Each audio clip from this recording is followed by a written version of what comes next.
Welcome back to our UX design course. Today we'll be talking about prototyping to learn. So last week we did idea generation, which was around generating ideas that we think might solve the problem that we're focused on.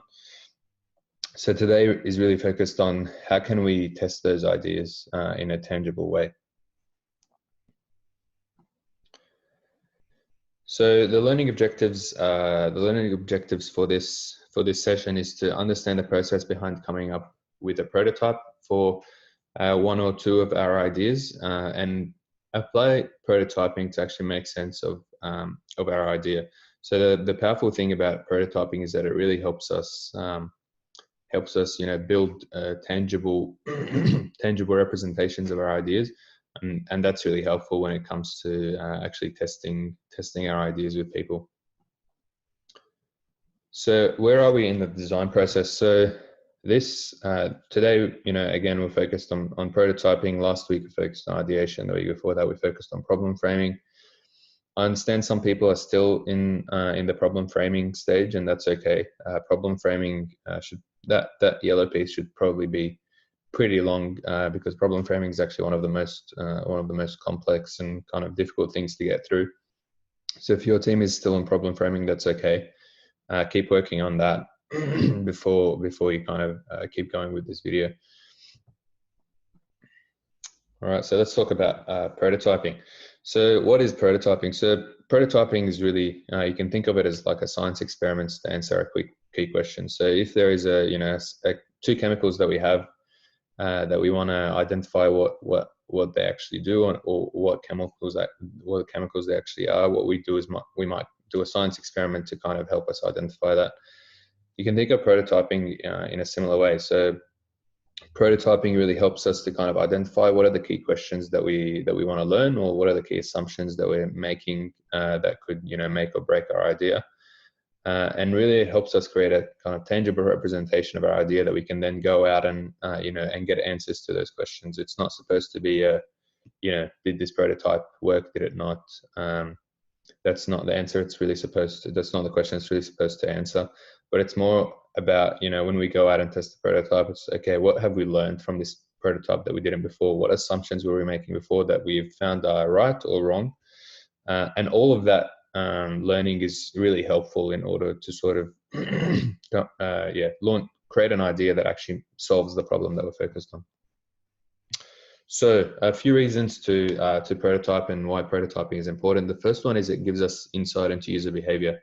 So when you actually put a prototype in front of someone, hopefully a user that you're solving the problem for, it's really interesting to see how they use the prototype and what they think the value of it is.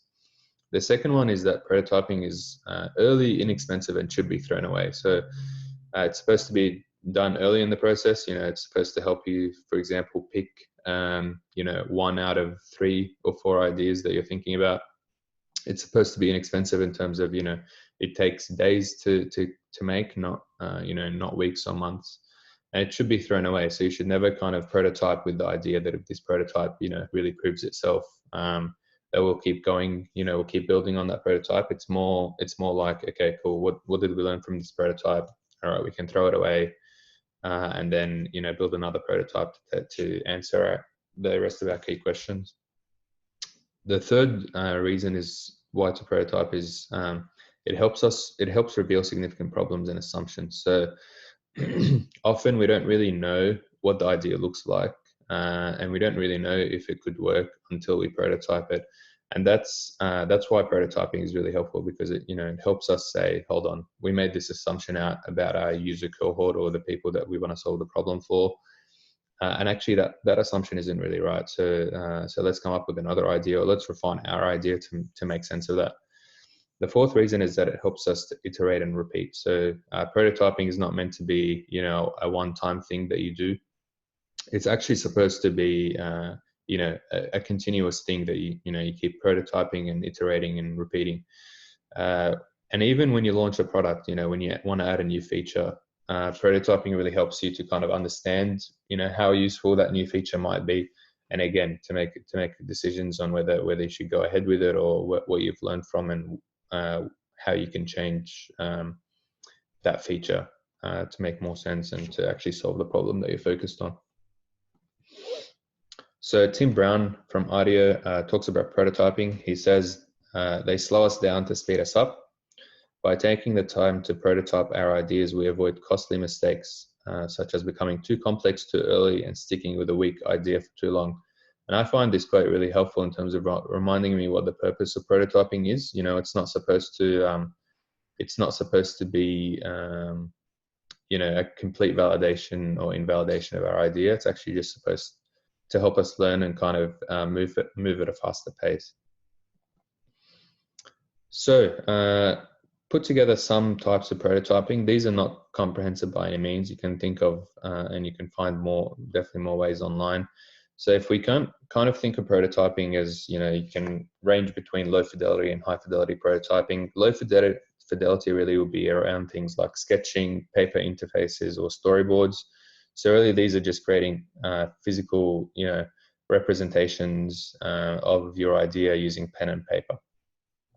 The next three around interactive, physical, and role-playing prototypes. Really, these are meant to make the service or product, our idea more tangible, right? It's supposed to put it in the hands of people and kind of say, okay, how would you use this? What do you think it's useful for?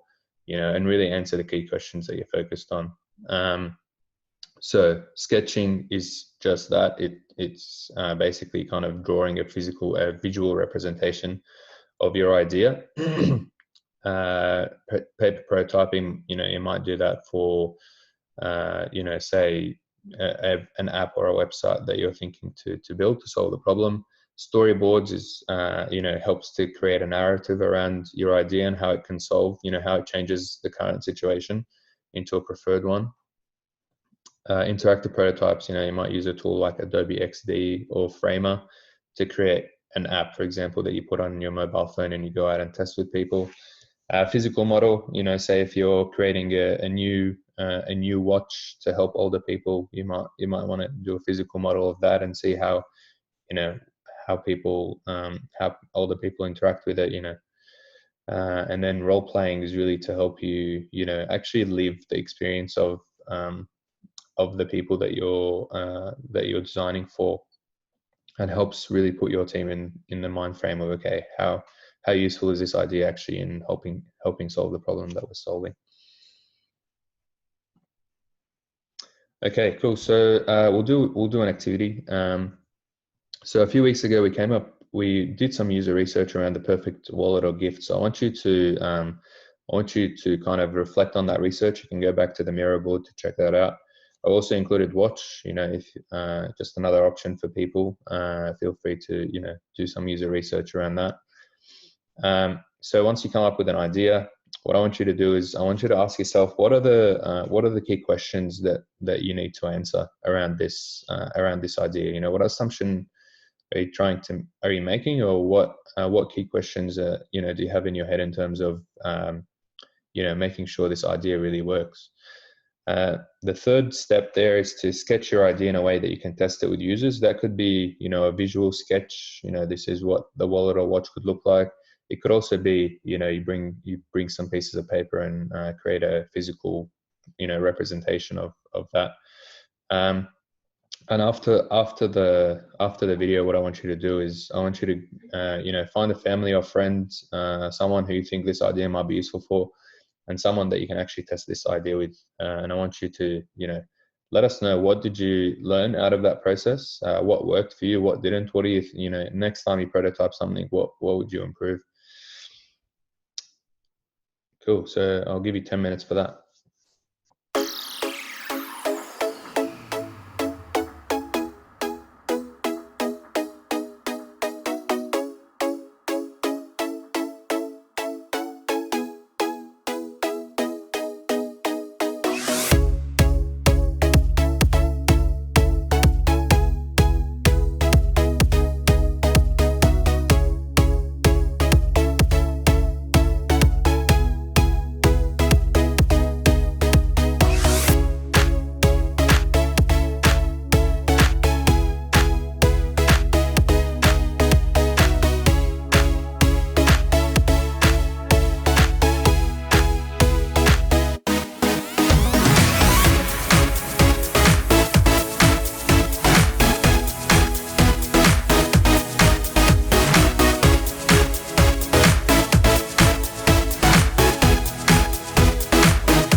Awesome. Welcome back. Hope that was helpful and it kind of helped you understand what prototyping is and how it could help.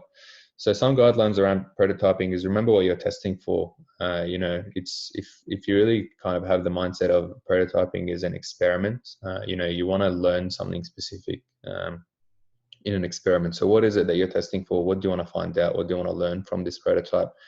And make sure that your prototype will help you answer those questions. The second one is to build your prototype with your user cohort in mind. So it's really important to not just create a prototype that would work for anyone, but create a prototype that you can actually test with the people that you're solving the problem for. So a watch that's supposed to say help keep track of physical activity for children would look very different to a watch that helps do something similar for 80 to 90-year-olds. The third one is just to start building. Often I find teams really get stuck in terms of really actually putting pen and paper down and creating something physical or something visual.